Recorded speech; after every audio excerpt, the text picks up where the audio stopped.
Darren from Miami wants to know what happens during hypnotherapy. Stay tuned and I'll tell you.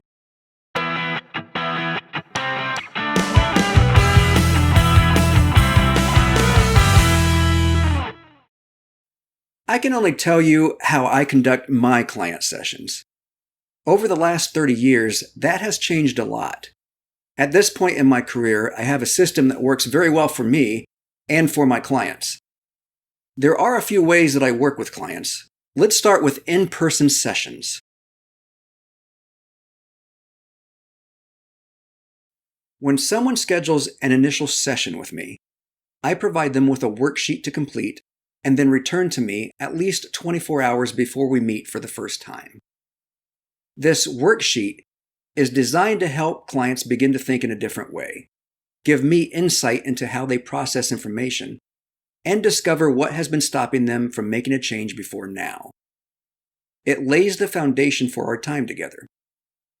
New clients also fill out an information and history questionnaire. During the first session, we begin by discussing what hypnosis is and what it isn't. I already know from the information and history questionnaire if they have had any experience with hypnosis. If they have, I want to know what sort of experience they had. If they haven't had any experience, I ask them to tell me what they think hypnosis is. If necessary, I clear up any misconceptions they may have about hypnosis. We then discuss what they can expect during our sessions, and I explain how the hypnotic process is structured when they work with me. I typically spend the first 30 to 45 minutes asking questions. The more details that I can get from a client, the more efficient and effective the hypnosis session will be.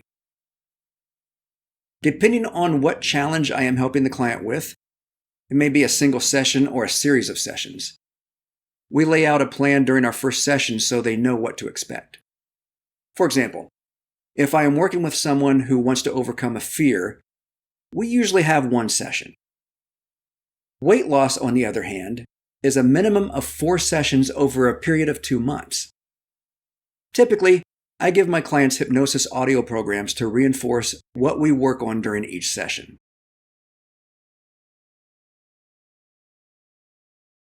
I work with clients from around the world, and video conferencing has been my go-to method for remote sessions for the last decade. It allows me to see the expressions and body language that humans display as I am speaking with them. Many times, this tells me much more than the words that are coming out of their mouth. I follow a similar format for a video conference session as I do for an in-person session. Except, we do not conduct a formal hypnotic induction. I know that some hypnotists do conduct hypnotic inductions remotely, but I don't recommend it. And if I were the client, I certainly wouldn't allow someone to perform hypnosis on me remotely. The reason, I can't control the hypnotic session if anything unexpected comes up. For example, abreaction.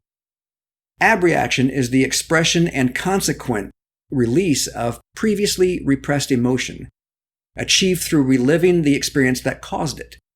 When this happens, it may or may not have anything to do with the focus of our session. When you know how to handle abreaction, it is fairly easy to help the client work through it. There is a chance, however, that abreaction uncovers a major trauma in the client's life. If that happens, I prefer to physically be with the client.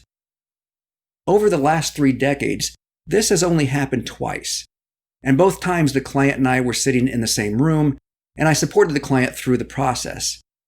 This is not something that I want to have happen during a remote session. In lieu of performing a live hypnotic process, I write, record, and produce a hypnosis audio program, sometimes more than one, based on the client's initial worksheet and our discussion. Working with clients via email or telephone is similar to a video conference session with one difference: we never get to see each other. Clients still fill out the worksheets, and then we either have a phone call to discuss their challenge or we correspond via email. After I have enough information, I put together a personalized hypnosis audio program for the client.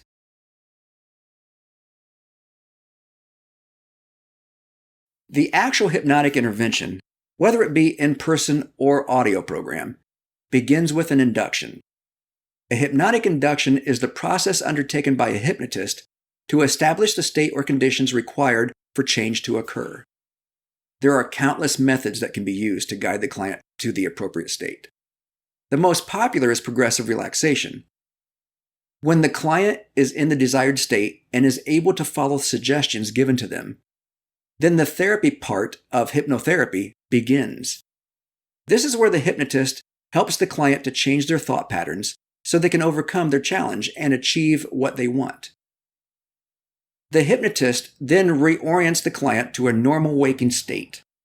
If there are no additional sessions, I follow up with my clients via telephone or email on a weekly basis to ensure that everything continues to move in the desired direction. If you like this video, give it a thumbs up, comment below, and click subscribe. Remember to ring the bell so you receive notifications of new videos. Also, check the link below in the description for valuable free resources.